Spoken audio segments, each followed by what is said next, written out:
사람이 이 세상을 살아가는 데 있어서 올바른 눈을 갖고 살아가는 것 참으로 중요합니다.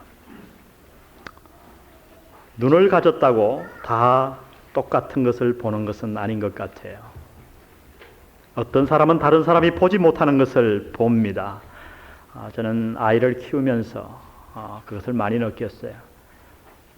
똑같이 제 아들인데 저보다 제 아내는 우리 갓난아이일 때 아이들을 더 많이 알아듣고 더 많이 보더라고요. 뭐 웅얼웅얼해서 나는 도저히 못 알아듣겠는데 어머니들은 다 알아듣잖아요. 이게 진짜인지 모르지만 하여튼 애가 이러면은 그 어머니가 다 통역을 해주잖아요. 어머니들은 다 알아들어요. 저도 한번 사랑의 아버지가 돼보려고 팔을 걷어붙이고 애를 한번 관찰을 해봤어요. 내가 아내보다 먼저 알아차려야지. 그런데 그게 안 돼요. 뭐 애가 막 우는데 제가 아무리 봐도 잘 안 거치다가도 저희 집 사람이 딱 보면 벌써 기저귀가 젖었는지 배가 고픈지 귀신같이 알더라고요. 똑같은 아이를 길러도 더 많이 보더란 말이죠. 예수님은 이런 말씀을 하셨습니다. 눈은 몸의 등불이다. 그러므로 내 눈이 성하면 온몸이 밝을 것이요 눈이 나쁘면 온몸이 어두울 것이다. 예수님께서 단수 한쪽의 눈을 얘기했기 때문에 이것은 우리의 눈을 얘기한 것은 아닐 것입니다.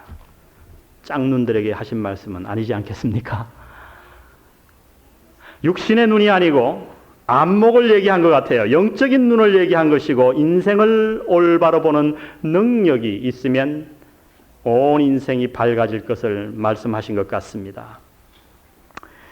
올바른 눈을 가지고 우리가 이 세상을 보면 두 가지 세계가 보이기 시작합니다. 하나는 하나님의 세계요, 하나는 사탄의 세계입니다. 생명의 세계와 영생과 평안의 세계가 있는 반면 파멸과 죽음과 죄악의 세계가 나란히 이 세상에 존재하고 있음을 우리는 발견하게 됩니다. 올바른 영의 눈을 가진 자에게 이 두 가지 세계는 확실히 보입니다. 여러분 이 세계를 보고 계십니까? 오늘 에베소서 2장 1절부터 3절에 보면 사도 바울이 에베소 교인들에게 편지를 쓰면서 그들이 받은 구원이 얼마나 놀라운가를 얘기하는 가운데 놀랍게도 몇 가지 사실을 얘기합니다. 너희가 구원받기 전에 너희들의 상태가 어땠는가? 구원받기 전에 너희들이 살았던 세계가 어떤 세계였는가를 적나라하게 보여주고 있습니다. 우리로 하여금 이 두 가지 세계를 발견하기 위해서 첫 번째 1절에 보니까 너희의 허물과 죄로 죽었던 너희를 살리셨도다. 여러분 이게 말이 됩니까? 1절을 다시 한번 비춰주십시오. 우리가 보통 얘기하면 이것은 말이 되지 않는 것 같아요. 어떻게 얘기해야 돼요? 너희가 일전에 심장마비와 뇌출혈로 죽었던 너희를 내가 살려냈도다. 이러면 말이 되지만 오늘 허물과 뭐죠? 죄로 죽었다. 에베소 교인들은 한 번도 죽었다가 살아난 적이 없어요. 그러나 사도 바울은 그들이 죽음의 세계에 있었다고 설명하십니다. 2절을 보십시오. 2절을 보시면 그때 너희가 그 가운데서 행하여 이 세상 풍속을 쫓고 공중의 권세 잡은 자를 따랐으니 곧 지금 불순종의 아들들 가운데 역사하는 영이라. 우리는 어떤 세계에 살고 있었는가? 구원받기 전에 사탄의 노예 가운데 있었다는 겁니다. 사탄의 세계에 우리가 속해 있었다는 거예요. 그를 표현하기를 공중의 권세 잡은 자, 불순종의 영으로 표현했습니다. 이 세상에는 하나님의 세계와 사탄의 세계가 있다는 거예요. 3절을 보십시오. 전에는 우리도 다 그 가운데서 우리 육체의 욕심을 따라 지내며 육체와 마음에 원하는 것을 하여 다른 이들과 같이 본질상 진노의 자녀이었더니 하나님이 우리를 볼 때 우리는 진노의 오브젝트, 진노의 대상이었습니다. 왜요? 하나님이 우리를 보내실 때는 하나님의 목적이 있어서 우리를 보내셨기에 우리가 마땅히 창조주 하나님의 목적에 따라서 살아야 되는데 목적을 가진 삶이 아니라 우리의 욕심만을 채우는 삶을 살았기 때문이에요.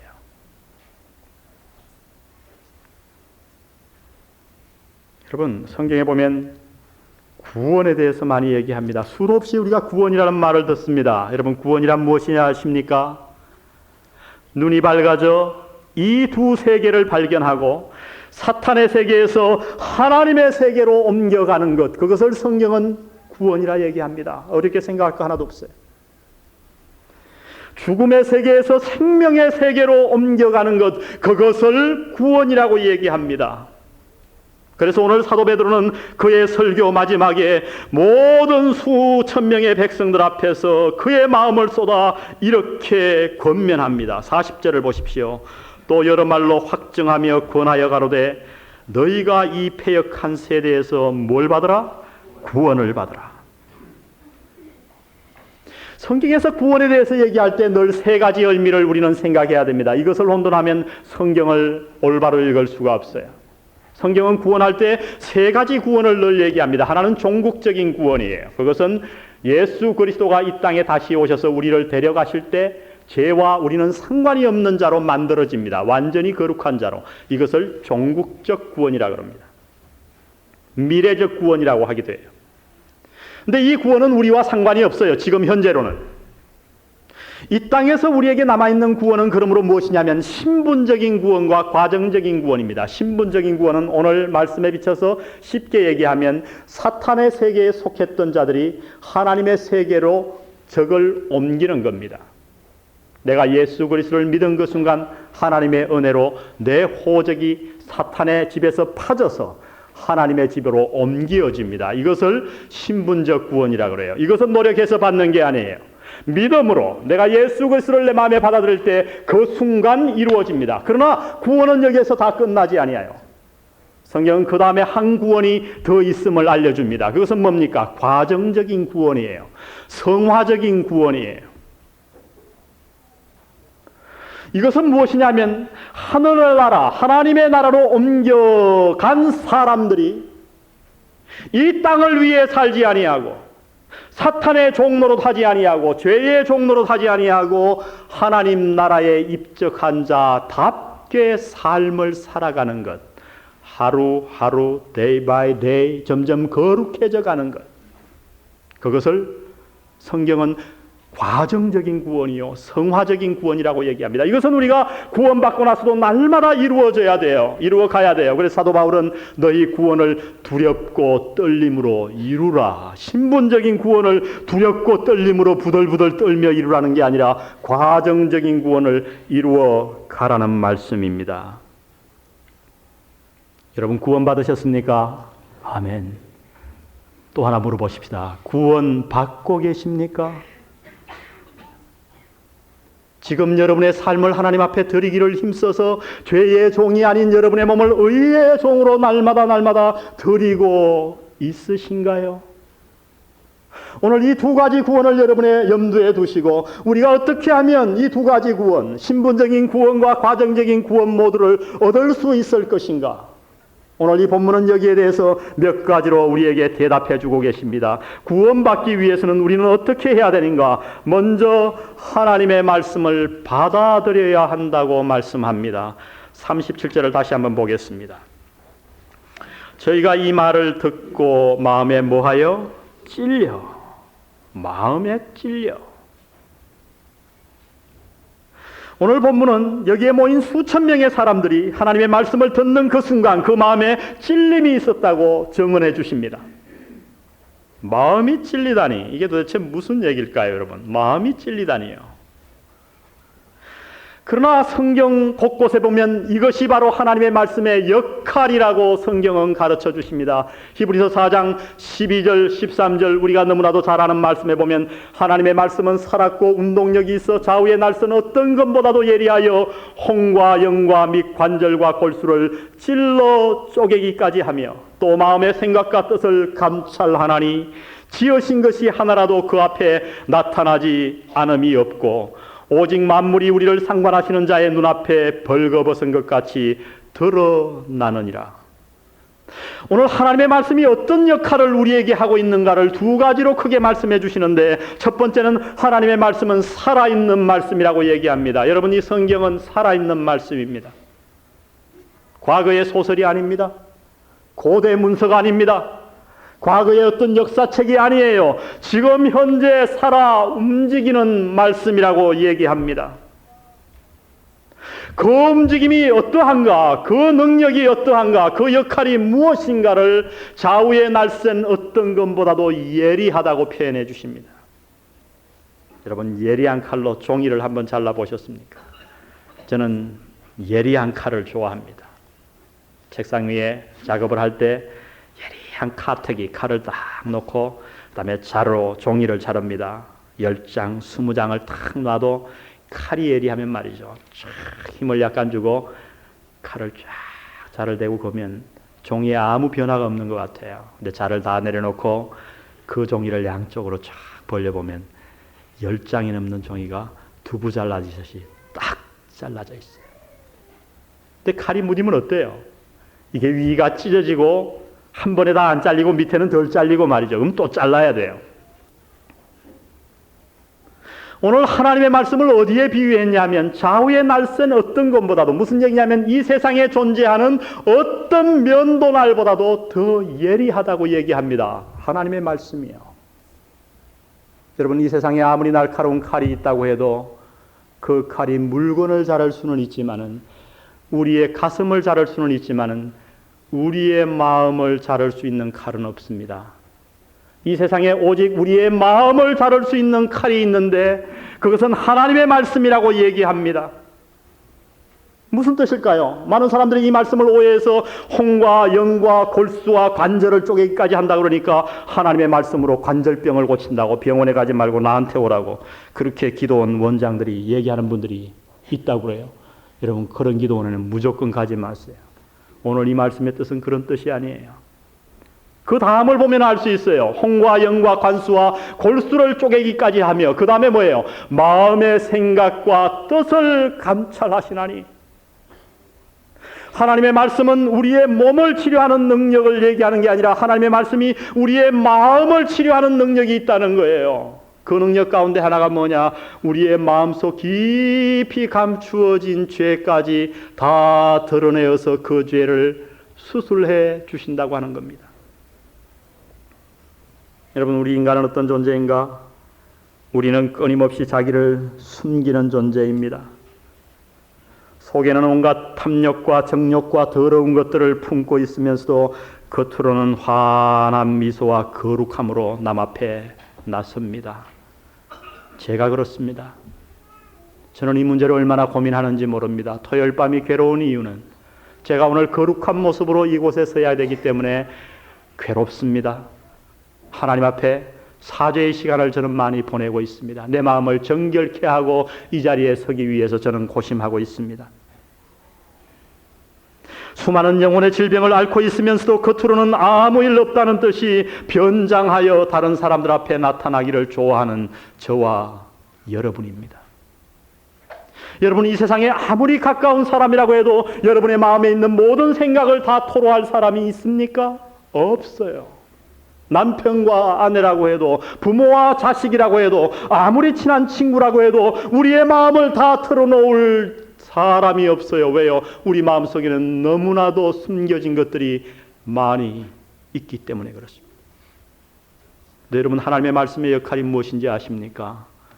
여러분이 하나님의 말씀을 주의 말씀으로 올바로 받을 때에 그 말씀이 내 마음속에 꽁꽁 깊이 감춰졌던 더러운 것들을 죄악된 것들을 나타내신다 말씀하십니다. 문제는 우리의 태도예요. 하나님의 말씀은 능력이 있어서 좌우의 날선 어떤 것보다도 예리하지만은 문제는 우리의 태도라 말씀하십니다. 이렇게 하나님이 우리 안에 있는 죄들을 드러내실 때 우리는 어떻게 하여야 하는가? 예수님은 이 능력 있는 하나님의 말씀에 대한 4가지 사람들의 반응을 밭에다가 비유해 주셨습니다. 우리가 잘 알죠? 하나는 뭘까요? 길가였습니다. 하나님의 말씀이 들려올 때 어떤 사람들은 마음을 길가와 같이 작정합니다. 여러분 요새 가야로 포장공사가 한창이죠. 아마 한 주일 되면은 시원하게 뚫릴 것 같아요. 저도 기대가 됩니다. 이놈의 공사가 언제 시작했는지 전 모르겠어요. 태초를 저는 몰라요. 제가 부산에 이사 보니까 이미 하고 있더구만요. 근데 지금 3년 반이 지났는데 이제 완공될 것 같아요. 콘크리트가 얼마나 단단해요. 그러나 옛날에는 콘크리트와 아스팔트가 없었어요. 그 당시에 가장 단단한 땅은 길이었습니다. 진흙밭에 사람들이 그 밭을 밟고 다닙니다. 비가 옵니다. 또 밟습니다. 10년이 가고 20년이 갈 때 그 길은 아스팔트와 같이 단단해져 버리는 거예요. 아무리 하나님의 말씀이 능력이 있지만은 우리들이 마음 먹기를, 내가 내 마음을 길가와 같이 마음 먹을 때에 하나님의 말씀은 그곳에서 아무 소용도 없이 뿌리조차 내리지 못하고 새가 와서 먹어 갈 수밖에 없다는 겁니다. 그런 마음들이 있습니다. 오늘 교회 안에. 우리와 똑같이 예배를 드려도, 오늘 이 자리에 똑같은 하나님의 말씀을 들어도 길가와 같은 마음이 있다. 예수님은 말씀하십니다. 두 번째 밭은 돌짝밭이에요. 위에는 부드러운 흙이 있었습니다. 그러나 식물이 뿌리를 내고 약간 내려가려고 하니까 웬걸요, 거기에 돌들이 있는 거예요. 처음에는 하나님의 말씀을 잘 받습니다. 울기도 합니다. 감정적으로. 그러나 며칠이 지나면 다 잊어버리는 거예요. 가시밭을 말씀하셨습니다. 제법 뿌리가 내려가고 싹이 나고 줄기가 납니다. 그러나 조금 있다가 죽고 말아요. 말씀을 잘 받은 것 같아요. 성경 공부도 잘했어요. 새가족 5주 성경 공부도 마쳤어요. 영안교회 등록도 했어요. 그러나 뭐라고 말씀하십니까? 이 세상에 대한 염려와 물질을 사랑함으로 말미암아 하나님의 세계보다는 사탄의 세계, 쾌락의 세계, 죄악의 세계를 버리지 못해서 미련이 남아서 그것을 탐하는 마음 때문에 하나님의 말씀이 죽어버리는 자들이 있다 말씀하십니다. 마지막 우리가 잘 아는 밭이 옥토입니다. 하나님의 예리한 말씀이 내 마음에 그늘진 곳을 드러낼 때에 그것을 부정하지 아니하고 하나님 저를 맡깁니다 하고 하나님 앞에 나아가는 자들을 예수님은 옥토라고 말씀해 주셨습니다. 오늘 여기에 모인 수천 명의 사람들은 그들의 마음을 옥토로 만들었다고 성경은 증언해 줍니다. 저희가 이 말씀을 듣고 마음에 찔려 그들은 마음문을 열었다고 얘기합니다. 그들의 마음을 옥토로 만들어 하나님의 말씀이 역사하게 만든 것입니다.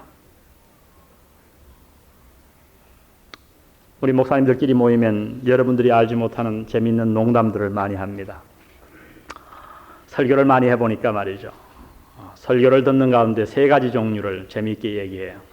설교를 듣는 교인들 어떤 형이 있냐면 가재미형이 있다고 그럽니다. 그 가재미, 우리가 가재미 눈이라 그러죠. 가재미 눈을 왜 그래요? 옆으로 이렇게 가재미 눈은 다 옆으로 돌아갔잖아요. 좌광우도라, 저도 그걸 배웠습니다. 광어하고 도다리를 어떻게 구분하는가? 눈이 왼쪽으로 나면 광어고 오른쪽은 도다리. 여러분 그거 아세요? 가재미. 어쨌든 하여튼 한쪽으로 돌아갔어요. 태어날 때는 똑바로 돼 있는데 자라면서 그게 바뀌는 거예요. 그 값 차이가 엄청나요. 광어가 되면 싸지. 도다리는 약간 더 비싸잖아요.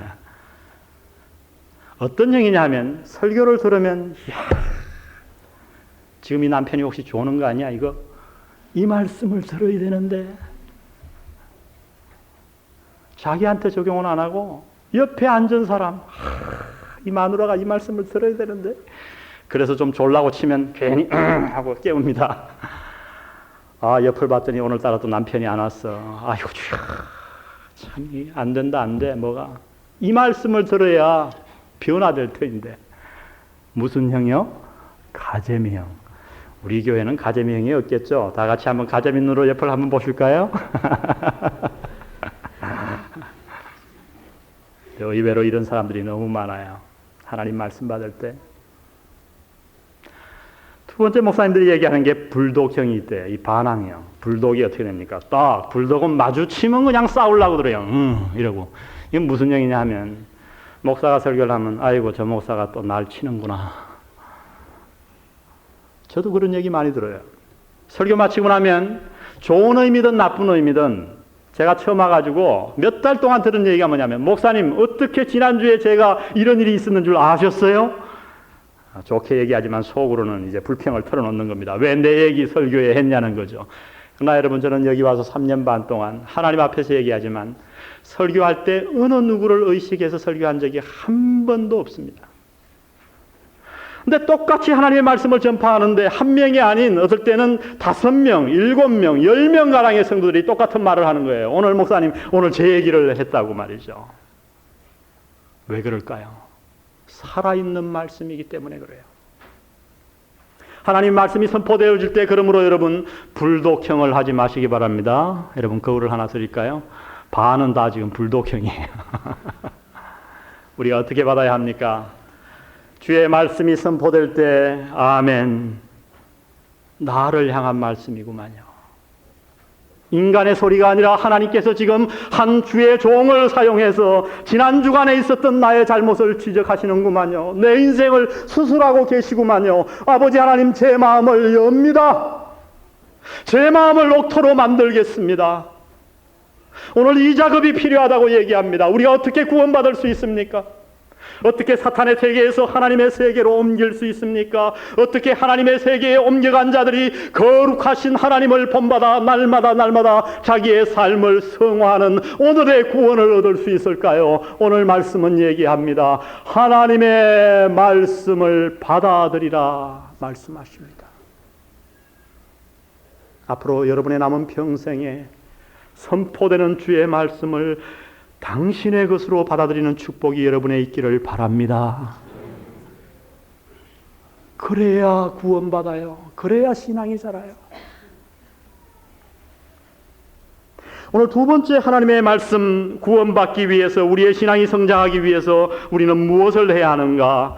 하나님의 말씀에 나를 맡겨야 합니다. 하나님의 말씀을 받아들여야 할 뿐만 아니라 하나님의 말씀에 나를 맡겨야 한다고 얘기합니다. 37절을 다시 한번 보십시오. 저희가 이 말을 듣고 마음에 찔려 베드로와 다른 사도들에게 물어 가로되 형제들아 우리가 어찌할꼬 하거늘. 오늘 누가는 이 수천 명의 베드로의 설교를 듣고 나서 그들의 반응을 두 가지로 기록해 주었습니다. 하나는 그들은 그 말씀을 들었을 때 마음에 찔렸습니다. 마음을 열고 하나님의 말씀이 그들 마음속 깊이 박힐 수 있도록 그들의 마음 문을 열었습니다. 그것뿐만 아니라 그들은 말씀으로 그들의 마음을 찔림 당한 후에 이렇게 반응했습니다. 형제들아 우리가 어찌할꼬. 오늘 교회의 비극은 이 어찌할꼬의 자세가 없는 것입니다. 말씀을 들을 때 자기가 취사 선택합니다. 너무나 많은 말씀을 들어서 지식이 많습니다. 그래서 자기 기분에 드는 것은 받아들이고 생각에 맞지 않으면 듣지 않습니다. 버려버립니다. 오늘날 설교가 하나의 공연이 되어버립니다. 가끔 가다가 직설적으로 표현하는 분이 있어요. 목사님, 오늘 설교 따봉이에요, 따봉. 그 따봉이 뭔가? 저는 미국에 10년 있다 와가지고 처음에 그래서 아는 척하고 지나갔지만은 따봉이 뭐요? 오늘 공연 좋았다 이거죠. 그러면 그 말만 하겠습니까? 차마 말은 못해도 목사님, 오늘 설교는 죽 썼어요. 그럴 때는 없겠습니까? 오늘 어느덧 선포되는 하나님의 말씀이 하나의 공연이 되어버렸습니다. 탤런트가 와서 공연하듯이 야 설교 잘한다. 저 목사님이 어제는 별로 설교 준비를 안 하셨나 보구나. 그러나 오늘 여기에 모인 이 수천 명의 사람들은 하나님의 말씀에 어떤 반응을 보였다고 성경이 얘기합니까? 형제들아 어찌할꼬. 자신들의 속을 하나님의 말씀으로 들여다본 이후에 그들은 하나님 앞에서 자기를 발견하기를 원했던 거예요. 형제들아, 형제들아, 우리가 어찌하면 좋겠는가? 거룩하신 하나님 앞에 1대1로 만난 자들은 이 고백을 할 수밖에 없다고 성경은 얘기합니다. 이사야가 그러했습니다. 나라가 위기 가운데 빠졌어요. 자신을 위해서 기도하기보다는 나라를 위해서 기도하기 위해서 성전에가 엎드려 기도하기 시작합니다. 기도하는 가운데 하나님을 만났어요. 이 나라가 문제인 줄 알았더니 하나님을 만난 그 순간 자기의 영혼이 문제임을 깨닫고 오라 나여 망하게 되었구나. 나는 입술이 부정한 자로서 거룩하신 하나님을 배웠습니다. 하나님 어찌하면 좋겠습니까? 제가 어찌하면 좋겠습니까? 이렇게 하나님의 말씀 앞에 자신을 맡기는 역사가 있었을 때에 하나님께서 스랍 가장 높은 천사 가운데 한 사람을 보내주셔서 그의 죄를 먼저 정결케 해 주셨다고 성경은 말씀합니다. 베드로가 그리했습니다. 3년 동안 예수님을 따라다녔어요. 친구같이 돼버렸어요. 4대 성인의 한 사람인 줄 알았어요. 능력이 많은 선지자인 줄 알았어요. 그러나 어느 날 평생을 업으로 자란 자기도 모르는 한 곳에 그물을 던지라고 얘기합니다. 순종해서 던졌더니 고기가 찢어지게 잡혔어요. 그 순간 성령 하나님의 도움으로 베드로는 깨달았습니다. 그분이 인간이 아니라고 하는 사실을. 그리고 자신의 더러움을 본 거예요. 보통 논리로 의하면 어떻게 합니까? 예수님 굉장히 놀랍네요. 제가 평생 업으로 자랐는데 어떻게 저보다 고기 잡는 법을 더 잘하십니까?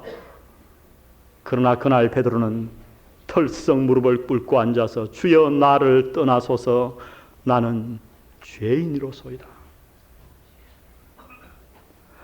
사울은 이 세상에서 자기가 가장 의로운 사람인 줄 알았습니다. 그래서 예수 믿는 자들을 잡아서 옥에 가두기 위해서 그날도 면허장을 얻어서 허가장을 얻어서 다메섹으로 성도들을 잡으러 가고 있었습니다. 갑자기 하늘에서 밝은 빛이 비치며 사울은 눈이 멀어버렸습니다. 당황한 나머지 말에서 떨어져서 그는 부르짖습니다. 주여 니시오니이까 나는 네가 핍박하는 예수다. 그 다음에 사울이 한 말이 무엇인지 아십니까? 주여 내가 무엇을 하기를 원하시나이까? Oh Lord, what do you want me to do?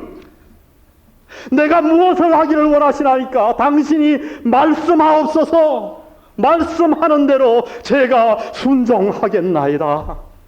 사울은 그 순간 하나님의 말씀 앞에 자기를 맡겼습니다. 그 순간뿐만 아니라 그의 일생을 맡긴 자 된 줄 믿습니다. 주님 어찌하면 좋습니까? 주여 내가 무엇을 하기를 원하시나이까? 우리에게 이러한 기도가 필요합니다. 천부의 의지 없어서 손 들고 옵니다. 주 나를 박대하시면 내 어디 가리이까? 우리에게 이런 기도가 필요합니다. 아버지여, 내가 하늘과 아버지께 죄를 얻었사오니 지금부터는 아버지의 아들이라 일컬음을 감당치 못하겠나이다. 나를 품꾼의 하나로 보소서.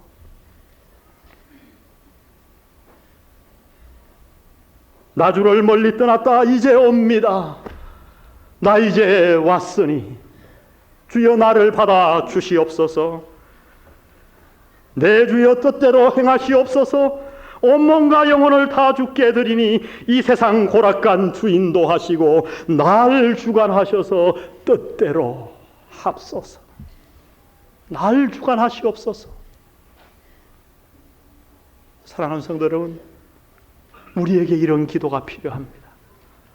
하나님의 말씀을 들을 때마다 이러한 마음의 자세가 필요합니다. 주여 내가 당신 앞에 내 인생을 맡겨드립니다. 무엇을 하기를 원하시나이까? 형제들아 우리가 어찌할꼬?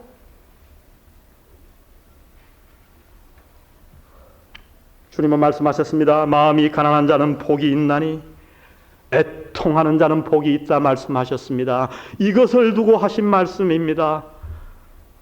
사랑하는 영한 성도 여러분, 살아있고 운동력 있는 이 세상에 단 하나 우리의 마음을 치유할 수 있는 유일한 하나님의 말씀 앞에 여러분의 인생을 한번 맡겨보지 않으시겠습니까?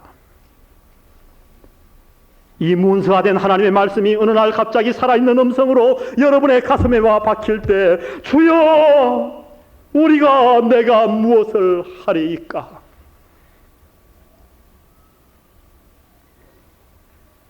오늘 한국교회는 이 자세를 회복해야 합니다. 평양에 처음 복음이 들어왔을 때 할아버님에게 들었습니다. 저희 할아버님은 말씀을 그렇게 잘하는 분이 아니셨어요. 똑같은 복음 한마디를 들고 설교를 했을 때에 그 온 동네에 참회가 일어났다고 저에게 말씀해 주셨습니다. 오늘 우리는 너무나 많은 하나님의 말씀을 접하고 있습니다. 라디오만 키면, 테잎만 들으면, 텔레비를 켜도 수많은 하나님의 말씀을 듣습니다. 그러나 그 순간 나도 모르게 우리의 마음은 길가가 되어버리는 것 같습니다. 우리 오늘부터 기도하십시다. 주여, 내 마음을 갈아엎어 주시옵소서. 옥토로 만들어 주옵소서. 작은 어린아이의 음성 하나를 듣고도 하나님의 음성에 순종할 마음 주시옵소서.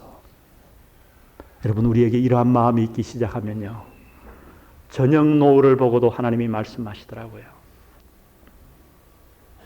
바다를 보고 있는데도 하나님이 말씀하시더라고요. 저는 그런 것을 너무나 많이 느꼈어요. 제가 그래서 부산을 좋아해요.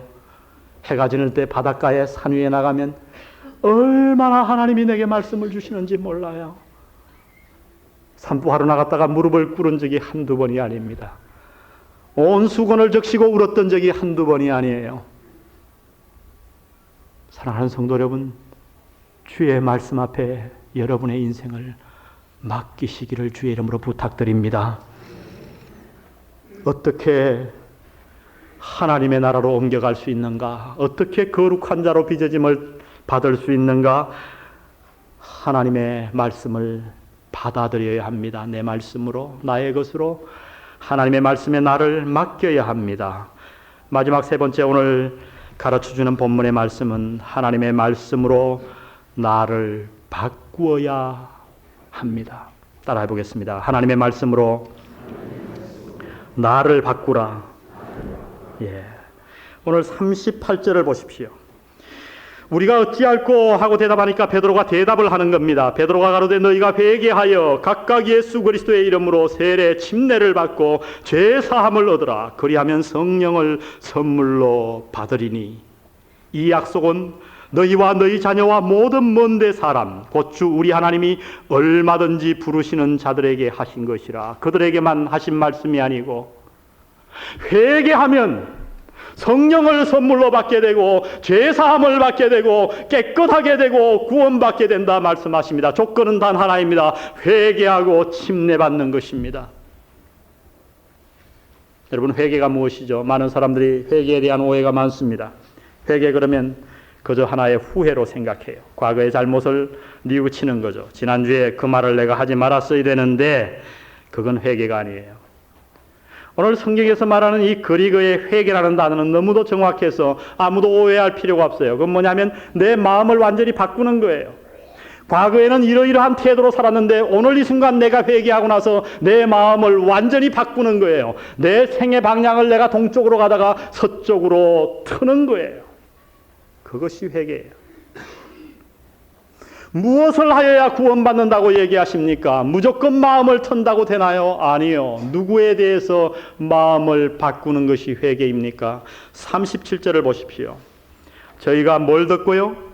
이 말을 듣고. 이 말이 뭐죠? 베드로의 설교 내용이에요. 제가 지난주에 이미 줄거리를 말씀드렸어요. 베드로의 설교는 단 하나였습니다. 예수 그리스도에 관한 거였어요. 베드로는 지난주에 제가 말씀드린 대로 세 가지를 설교했습니다. 예수님에 대해서. 무엇에 대해서 마음을 바꿔야 되는가? 예수님은 단순한 한 사람이 아니라, 정치가가 아니라, 혁명가가 아니라, 4대 성인이 아니라 그분은 우리를 사랑하셔서 이 땅을 지으셨는데 우리가 죄악의 길로 달려가자 우리를 구원하기 위해서 친히 인간의 몸을 입고 이 땅에 찾아오신 하나님이라고 하는 사실을 우리가 받아들여야 합니다. 거기에 대해서 내 마음을 바꿔야 합니다. 두 번째, 예수님에 대해서, 예수님의 죽음에 대해서 내 마음을 바꾸어야 합니다. 과거에는 참 선하게 사신 분이 안타깝게 돌아가셨구나. 안 됐다. 오늘 여기에 모인 무리들은 어떤 사람들입니까? 예수님이 갈보리 십자가에 달려 돌아가실 때 그 주위에 다 있었던 사람들이에요. 로마 군병들이 못을 박는 걸 봤어요. 창으로 찌르는 걸 목도했어요. 그런데 오늘 베드로가 설교합니다. 그들은 그때까지만 해도 로마 군병이 예수님을 죽였다고 생각했어요. 서기관들이 예수님을 못 박았다고 생각했어요. 그러나 베드로가 설교하기를 그게 아니고 너희가, 바로 네가 예수님을 십자가에 못 박았다고 설교하자 그 말씀을 듣고 마음에 찔렸던 겁니다. 오늘 우리에게 이러한 회개가 필요합니다. 갈보리 십자가를 바라보며 오 아버지 하나님 어찌 일이십니까?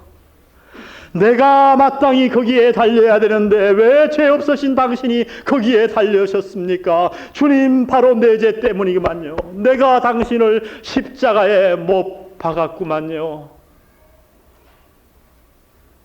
오늘 이 사실에 대해서 우리의 마음을 바꾸어야 합니다. 예수님은 부활하셨습니다. 무덤에 갇히신 게 아니에요. 그래서 베드로는 설교했습니다. 부활하신 후에 예수님이 무엇이 되셨는가? 이 세상의 주와 그리스도가 되셨다고 얘기합니다. 무슨 얘기예요? 이 세상을 지금 누가 주관하고 계신가? 예수님이 주관하고 계십니다. 앞으로 이 세상을 누가 심판하실 것인가?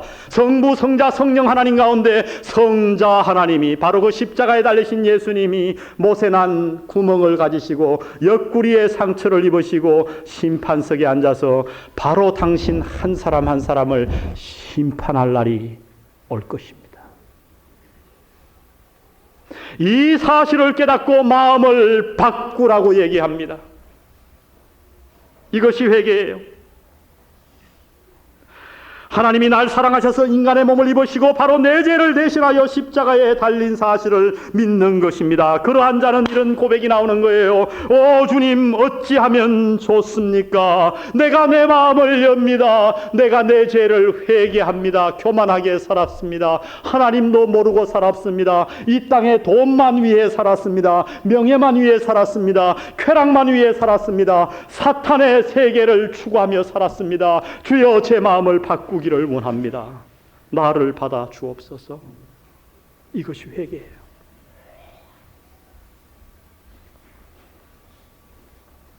우리 40절을 다 같이 한번 읽어보겠습니다. 시작. 또 여러 말로 확정하며 권하여 가로되 너희가 이 패역한 세대에서 구원을 받으라. 무슨 세대요? 패역한 세대. 제가 이 단어를 연구해 봤어요. 문자적으로는 어떤 뜻인가? 구부러진 거예요. 막 비비 꼬인 거예요. 비틀어진 거예요. 하나님이 원한 세상대로 세상은 가지 아니하고 이 세상은 지금 비틀어져 있단 말이죠. 구부러져 있단 말이죠. 이것은 어떤 뜻으로 그 당시에 쓰였냐 하면 부정직한 세상을 얘기할 때 이 세상은 부정직한 아주 교활한 거짓투성이인 세상이라는 거예요. 여러분 이 세대가 패역해졌다고 하는 사실을 증명할 필요가 없어요. 텔레비 5분만 켜도 뉴스 5분을 봐도 여러분은 그것을 인정하실 거예요. 이 세대는 패역해졌어요. 요사이 보십시오. 새 여자가 나라를 떠들썩하게 합니다. 그런데 놀라운 사실은 그 새 여인은 한 교회에 출석하는 집사요 권사들입니다.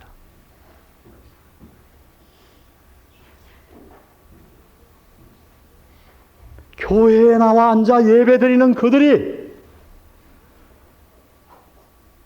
복음을 받았다고 그래서 집사 직분을 받은 그들이 서로 고소하고 거짓말을 합니다. 단 한 사람도 정직을 말하는 사람이 없어요. 여러분 이 세상이 얼마나 패역해졌는지 아십니까? 다른 사람들 얘기할 거 없단 말이에요. 오늘 여기에 11시 예배를 다 드린 자들이 사업장에 나가 거짓말합니다. 가정에서 아내에게 남편에게 거짓말합니다. 패역한 세대요. 오늘 하나님은 그래서 사도 베드로를 향해서 뜨거운 마음으로 우리에게 외치십니다. 너희는 이 패역한 세대에서 구원을 받으라. 오늘 이 구원이 여러분의 가정에 임하기를 바랍니다. 직분이 중요한 게 아니에요. 11시 예배에 참석하는 게 중요한 게 아니에요. 성경 공부를 하는 것이 중요한 것이 아닙니다. 구원받아야 합니다. 성화적인 구원이 이루어져 가야 합니다. 구원이란 무엇입니까? 하나님의 사랑에 반응하는 거예요. 브라질에서 있었던 한 얘기를 하고 오늘 제 말씀을 마치려고 합니다. 마리아라고 하는 여인과 크리스티나라고 하는 16살 난 딸아이가 같이 살고 있었습니다. 아버지가 일찍 돌아가셨기에 그들은 그저 모녀간에 의지하며 살고 있었습니다. 남자가 없었기 때문에 많은 돈을 벌 수가 없었죠. 굉장히 고생하며 가난 가운데 저 변두리에 살고 있었습니다. 그런데 그 딸이 사춘기가 되어서 늘 입버릇처럼 얘기합니다. 나는 이 지긋지긋한 집을 벗어나서 언젠가는 저 도시로 나갈 거야, 엄마. 엄마가 말립니다. 어른이 돼서 나가야 돼. 네 나이에 나가면 네가 돈을 벌 수 있을 줄 아니? 많은 위험이 기다리고 있어. 나가지 마. 부탁합니다. 그러나 어느 아침에 일어나 보니까 딸아이의 방이 비어 있어요. 어머니는 금방 알았습니다. 드디어 아이가 나갔구나. 그 딸은 리오데자네이로라고 하는 큰 브라질의 도시로 나갔던 것입니다. 이 어머니가 급하게 자기 가방을 꾸립니다. 다 버스를 타고 이제 여행 갈 준비를 하는데 마지막 그 어머니가 한 사진관에 들렸어요. 그리고 자기 증명사진을 찍고 그 흑백 사진을 수백 장을 인화해서 가방에 넣었습니다. 그리고 그 어머니는 그 딸이 갔을 것으로 예상되는 그 도시에 가서 사진을 돌아다니며 붙입니다. 청소년들이 좋아하는 바에 들어가서 화장실 거울에도 붙여놓고 온 시내의 게시판에 붙여놓고 하여튼 있음직한 곳은 찾아다니며 다 붙여놓았습니다. 그리고 집에 돌아와 기도하며 기다렸습니다. 집에서 갖고 나간 돈을 다 써버린 이 크리스티나, 일주일이 지나자 누가 그를 밥 먹여주겠습니까? 수많은 위험이 있었습니다. 사흘 동안 배는 고파서 이미 아무것도 먹지 못해서 머리는 감지 못해서 더러워질 대로 더러워졌습니다. 집 떠나고 나면 집이 얼마나 그립습니까? 이러지도 못하고 저러지도 못하고 회의에 빠져서 하루는 2층 카페에서 커피를 마시고 내려오는 그 순간 그런 게시판에서 하나의 조그만 사진을 보게 됩니다. 눈에 굉장히 익은 사진이에요. 자기 어머니의 사진이었습니다. 깜짝 놀라 그 사진을 뗐더니 그 뒤에 이런 글귀가 적혀 있었습니다. 이것은 실화입니다. 크리스티나, 내가 너를 너무도 사랑한다. 내가 무슨 일을 했든지 그리고 지금 네가 어떤 형편에 있든지 제발 돌아오기만 해라. 엄마가. 그날 저녁 그 딸은 집으로 돌아왔습니다. 여러분, 참 구원이란 무엇인지 아십니까? Coming home. 집으로 돌아가는 거예요. 아버지, 당신이 날 만드셨습니다. 당신이 나를 귀한 존재로 이 땅에 보내셨습니다. 이렇게 돈만 벌라고, 이렇게 죄만 지으라고, 이렇게 사탄의 종노릇 하라고 이 땅에 보내신 게 아니고 당신의 아들로 이 땅에 목적이 있어서 나를 보냈음을 제가 깨달았습니다. 아버지, 내 마음을 바꿉니다. 제가 당신 곁으로 돌아가겠습니다. 저를 받아주십시오. 하나님은 지금도 두 팔 벌리고 기다리십니다. 얘야, 네가 어떤 일을 행했든지 나는 관계하지 않겠다. 네가 지금 어떤 형편에 있든지 나는 상관하지 않겠다. 돌아오기만 해. 다오. 오늘 우리 모두 주님 앞에 돌아가 구원 얻는 하나님의 놀라운 백성이 되지 않으시겠습니까? 기도드리십시다. 우리 한 1, 2분간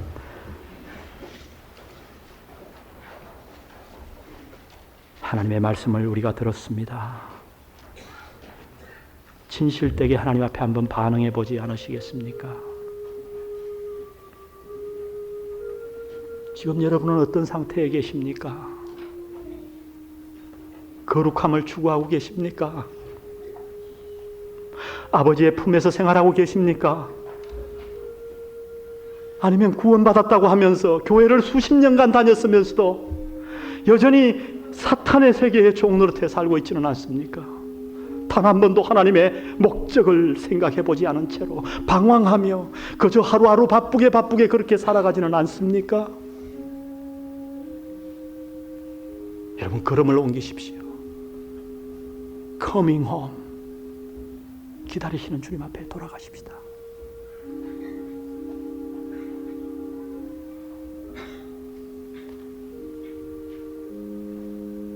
우리 한 1, 2분간 오늘 말씀을 생각하며 기도드리시겠습니다. 간절한 기도를 주님 앞에 드리십시오. 성령께서 여러분의 삶을 조명해 주시기를 바랍니다. 남몰래 감춰놓은 죄악이 있지는 않습니까?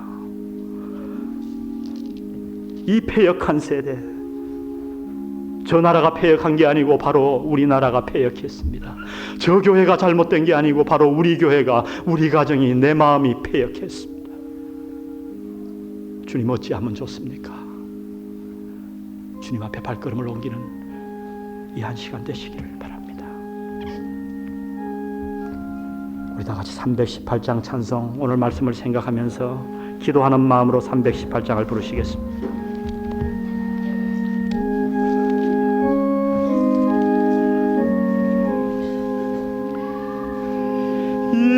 예수가 우리를 부르는 소리, 그 음성 부드러워. 문 앞에 나와서 사면을 보며 우리를 기다리네.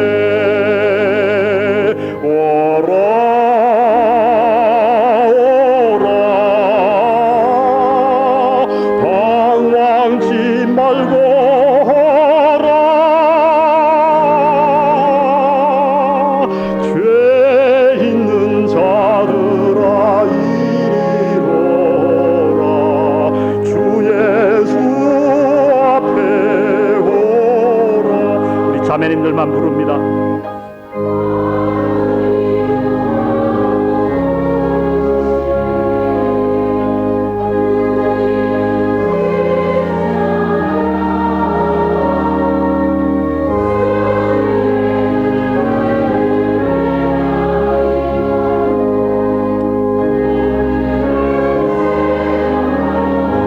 오라 오라 다 같이요. 오라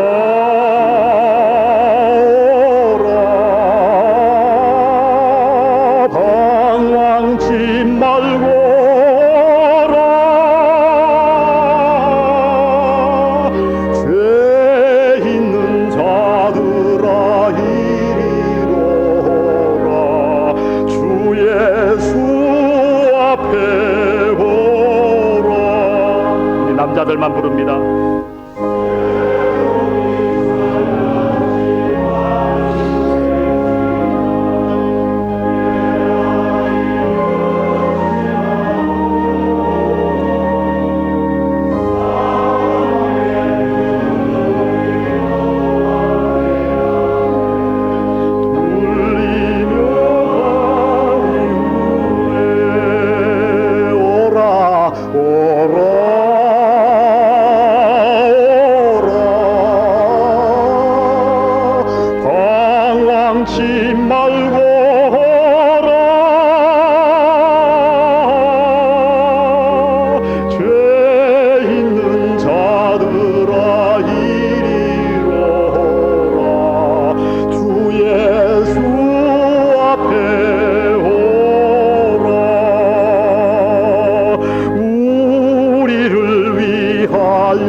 아버지 하나님,